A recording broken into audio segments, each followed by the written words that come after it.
I grew up in Columbus, Ohio, a place where the suburbs blend seamlessly with the city. My childhood was filled with the typical Midwestern experiences: mowing lawns, playing Little League, and family barbecues on weekends.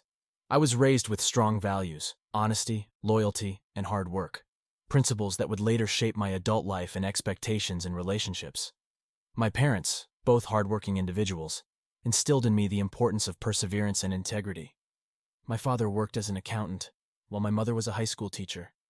They set a strong example of a stable and loving marriage, which became my benchmark for my future relationships. My younger sister Emily and I were close, sharing a bond that continued into our adult years. After high school, I moved to Chicago for college, where I studied computer science at Northwestern University. Those years were a blur of late-night coding sessions, part-time jobs, and forming lifelong friendships. After graduation, I landed a job as a software engineer at a tech firm in downtown Chicago. The city, with its bustling streets and endless opportunities, became my new home. One fateful evening at a mutual friend's birthday party, I met Rachel. She was a nurse at a nearby hospital, and her compassionate nature immediately drew me in. Rachel was originally from Kansas City, having moved to Chicago for better career opportunities. She had a warm smile and an infectious laugh, and we clicked almost instantly. We spent the evening talking about everything from our favorite books to our dreams for the future. Rachel's background was different from mine. She came from a large, close-knit family. Her father was a retired firefighter, and her mother worked as a librarian. Rachel had 3 brothers, and she often shared stories of their chaotic but loving household. Her upbringing had instilled in her a sense of duty and care for others, qualities that made her an excellent nurse. Our relationship blossomed quickly. We bonded over shared interests, like hiking and exploring new restaurants in the city. Weekends were spent wandering through Lincoln Park, trying out new cafes, and occasionally escaping the city for a quiet weekend in the countryside. Rachel's caring nature complemented my analytical mind, and we felt like a perfect match. Our first major trip together was to the Rocky Mountains. We spent a week hiking, camping, and enjoying the stunning scenery. It was during this trip that I realized how deeply I had fallen for Rachel. Her adventurous spirit and genuine joy in experiencing new things made every moment special. After dating for 2 years, we decided to get married. It was a small ceremony with close family and friends at a charming venue near Lake Michigan. Our honeymoon was a road trip along the West Coast, where we reveled in each other's company and the breathtaking scenery. Life felt perfect. We moved into a cozy apartment in Lakeview, and our careers flourished. Rachel's dedication to her patients earned her several promotions, while I climbed the ranks at my tech firm, eventually becoming a senior developer. We talked about starting a family, and even began looking at houses in the suburbs. The future seemed bright and full of promise. It was about 5 years into our marriage when I first noticed the changes. Rachel started working longer hours, often coming home late and exhausted. She mentioned that the hospital was understaffed, and she had to pick up extra shifts. At first, I didn't think much of it. I trusted her completely, and believed her dedication to her job was just part of who she was. However, small things began to nag at me. Dear viewers, more than 90% watch my content without subscribing. If you still have not subscribed, then I ask you to do so. For me, this is the best motivation to continue. She became more protective of her phone, taking it with her everywhere, even to the bathroom. Our conversations became shorter, and she seemed distant, lost in her thoughts. Date nights were often canceled due to her unpredictable schedule, and our once vibrant social life dwindled. I tried to rationalize these changes, convincing myself that it was just a rough patch and that things would return to normal. But the seeds of doubt had been planted, and I couldn't shake the feeling that something was off. The first real jolt came when Rachel missed our anniversary dinner. She had promised to make it home early, but an hour after our reservation time, she called to say she was stuck at work. I ate alone that night, feeling a growing sense of unease. When she finally came home, she seemed distracted, and her apologies felt hollow. The turning point came one Saturday afternoon. Rachel was supposedly working a double shift, and I decided to surprise her with lunch.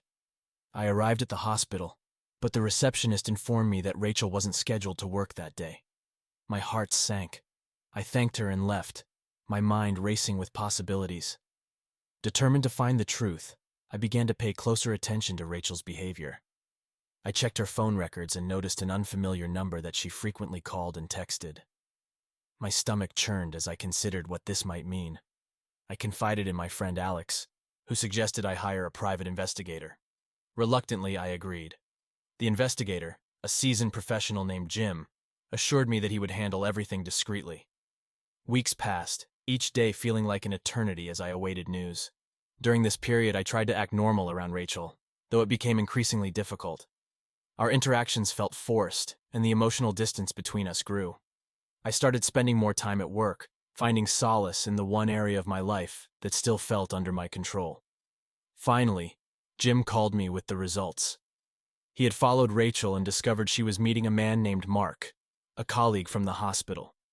They were often seen together at a cafe near the hospital and had even checked into a hotel on multiple occasions. Jim provided photos and detailed reports, leaving no room for doubt. My worst fears were confirmed. I felt a mix of emotions: anger, betrayal, sadness, but surprisingly, not shock. In some part of me, I had known all along. That night I confronted Rachel with the evidence. She denied it at first, but the proof was undeniable.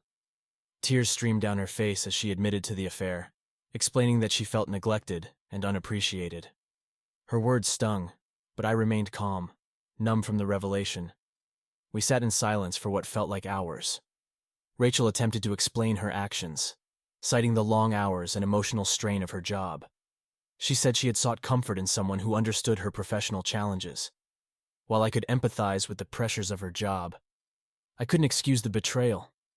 In the days that followed, I struggled to process everything. My trust in Rachel was shattered, and I couldn't imagine a future together.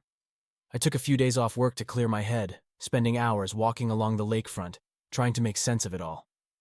Rachel begged for forgiveness, promising to end the affair and work on our marriage. She suggested couples therapy, but I knew deep down that the damage was irreparable. My principles wouldn't allow me to stay in a relationship where trust had been so fundamentally broken. I contacted a divorce attorney, and we began the painful process of ending our marriage. We agreed to an uncontested divorce, wanting to avoid a lengthy and bitter battle. The division of assets was straightforward, as we had no children and both had stable careers. Our apartment was sold, and we split the proceeds. Rachel moved out first, and I found myself alone in an empty apartment, surrounded by memories of a life that no longer existed. The paperwork was finalized within a few months, and our marriage was officially over. The finality of it all hit me hard, but I knew it was the right decision. Navigating through the divorce process was emotionally draining. I relied heavily on my support network, especially Alex, who had been a constant source of strength. My parents were devastated but supportive, offering their home if I needed a place to stay. Emily, my sister, checked in regularly, offering a listening ear and advice. The legal aspects of the divorce were relatively straightforward, thanks to our mutual agreement to keep things amicable. We divided our assets equally, and there were no disputes over property or finances.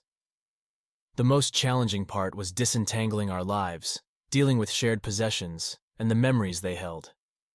One of the hardest moments was when we sorted through our photo albums. Each picture told a story of happier times: our wedding day, vacations, family gatherings. We agreed to keep digital copies of everything, but the physical albums were a painful reminder of what once was. Dear viewers, I ask you to subscribe to the channel under this video. I will be very grateful to you. Letting go of these tangible memories felt like losing a part of myself. In the aftermath of the divorce, I sought advice from friends and family, trying to understand what went wrong and how to move forward. Alex, who had been a constant support throughout the ordeal, suggested I see a therapist. It was the best decision I made. Therapy helped me process my emotions and rebuild my confidence. I threw myself into my work, finding solace in the structure and predictability of my job. I reconnected with old friends and made new ones, gradually rebuilding my social life. I even took up new hobbies, like photography and cooking, to fill the void left by Rachel's absence. Therapy sessions were a revelation. My therapist helped me unpack the complexities of my emotions and the reasons behind Rachel's infidelity. We explored my own shortcomings and the ways I might have contributed to the breakdown of our marriage. This introspection was painful but necessary for my healing. As the months passed, I began to heal. The pain of betrayal lingered, but it no longer defined me. I learned to value my own worth and not settle for less than I deserved. Rachel's infidelity was a painful chapter, but it taught me valuable lessons about trust, communication, and resilience. Eventually, I started dating again, cautiously opening my heart to new possibilities. The scars from my past were still there, but they reminded me of my strength and the importance of staying true to myself. Life moved forward, and so did I. My first few dates were awkward. I found myself comparing each woman to Rachel, which wasn't fair to them or me. But with time, I learned to let go of these comparisons and appreciate each person for who they were. I met someone new, Lisa, a graphic designer with a passion for travel and a kind heart. We took things slow, and our relationship grew naturally. In the months following the divorce, adjusting to single life was both a challenge and an opportunity for self-discovery. I moved into a new apartment in a different part of the city, opting for a fresh start in Lincoln Park. The neighborhood, with its mix of young professionals and families, provided a sense of community that I desperately needed. I immersed myself in my work, taking on new projects and responsibilities. My colleagues were supportive, understanding that I needed to keep busy. I also reconnected with hobbies I had neglected during my marriage. I joined a photography club, where I met people who shared my passion for capturing the world through a lens. Weekends became a time for self-care and exploration. I visited art galleries, attended cooking classes, and went on long bike rides along the lakefront. These activities not only filled my time, but also helped me rediscover parts of myself that had been overshadowed by the turmoil of my failing marriage. Building new connections was essential in my healing process. Alex introduced me to a circle of friends which expanded my social network. We often went out for drinks, attended sporting events, or had casual get-togethers. These gatherings were a reminder that life continued and that there were still plenty of good times to be had. I also joined a support group for divorced men, where I met others who had gone through similar experiences. Sharing my story and hearing theirs provided a sense of camaraderie and understanding. We discussed the challenges of starting over, the pain of betrayal, and the hope for a better future. These meetings were therapeutic, helping me feel less alone in my journey. At work, I formed a close friendship with Lisa, a new hire in the marketing department. Our connection started as professional collaboration but quickly evolved into a genuine friendship. We often had lunch together, discussing everything from work projects to personal interests. Lisa's positive outlook and sense of humor were a refreshing contrast to the emotional heaviness I had been carrying. As my friendship with Lisa deepened, I realized I was developing feelings for her. She had a warmth and kindness that drew me in, and her creativity and enthusiasm for life were infectious.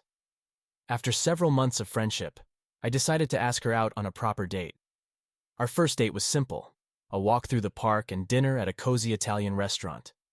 We talked for hours, sharing stories from our pasts and our hopes for the future. Lisa was understanding about my recent divorce, and her empathy made me feel comfortable opening up. Over the next few months, our relationship blossomed. We took weekend trips together, explored the city's cultural scene, and spent quiet evenings cooking dinner and watching movies. Lisa's presence in my life was healing, and for the first time in a long while, I felt genuinely happy. Despite the joy of my new relationship, lingering emotions from my divorce occasionally surfaced.